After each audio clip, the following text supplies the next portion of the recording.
Once upon a time, there was a kind girl named Ella. When she was young, she lived happily with her mother. But her mother passed away early, and her father later remarried. A new stepmother and her 2 daughters came to live in the house. At first, life was peaceful. But it did not last long. Before long, her father also passed away, and Ella's life slowly began to change. She worked from morning until night. Cleaning, washing, cooking. She spent most of her time by the fireplace, her clothes and hands always covered in ashes. Her stepsisters would laugh when they saw her. "Look, she's covered in ashes again. She looks like she belongs in the cinders." And so, they began to call her Cinderella. It was a name meant to mock her. But Ella never argued back. She quietly went on with her days, speaking gently to the little mice and birds around her. One day, a message arrived from the palace. The prince would hold a grand ball to find a bride. The whole house was filled with excitement. Her stepmother and stepsisters were busy preparing their dresses. Cinderella whispered softly, "I wish I could go too. But, you? In that?" With those words, her hope was gone. That night, Cinderella opened an old box. Inside were pieces of fabric and ribbons, keepsakes from her mother. "I'll make one myself."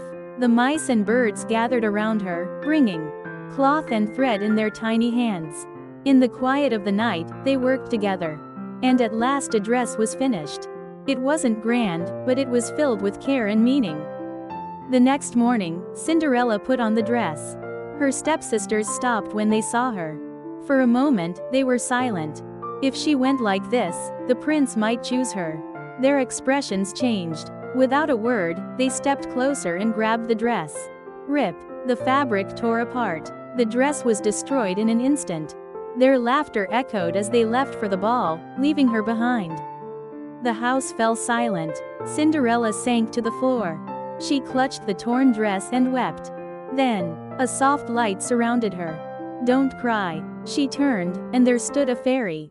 With a wave of her wand, the torn dress transformed into a beautiful gown. A pumpkin became a carriage, and the mice became horses. On her feet appeared a pair of glass slippers. "The magic will end at midnight." Cinderella nodded and stepped into the carriage. The palace was filled with light and music. When Cinderella arrived, everyone turned to look.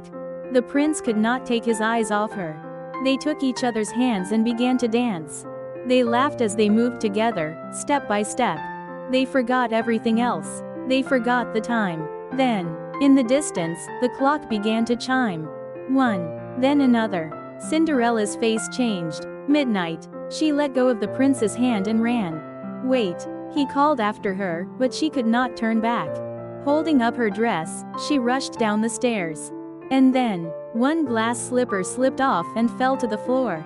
All that remained in the palace was that single shoe. The prince picked it up. "I will find her." The next day, he searched the entire kingdom. Every young woman tried on the slipper. None of them fit. At last, he came to Cinderella's house. Her stepsisters tried, forcing their feet inside, but it would not fit. Then, "May I try?" A quiet voice filled the room. Cinderella stepped forward. She placed her foot into the slipper. It fit perfectly. The room fell silent. Then she took out the other slipper. Everything was clear. When the prince heard, he came at once. They stood face to face again. He held out his hand, and Cinderella took it. And so, she was brought to the palace. In time, they were married, and a grand wedding was held. The castle was filled with flowers and celebration.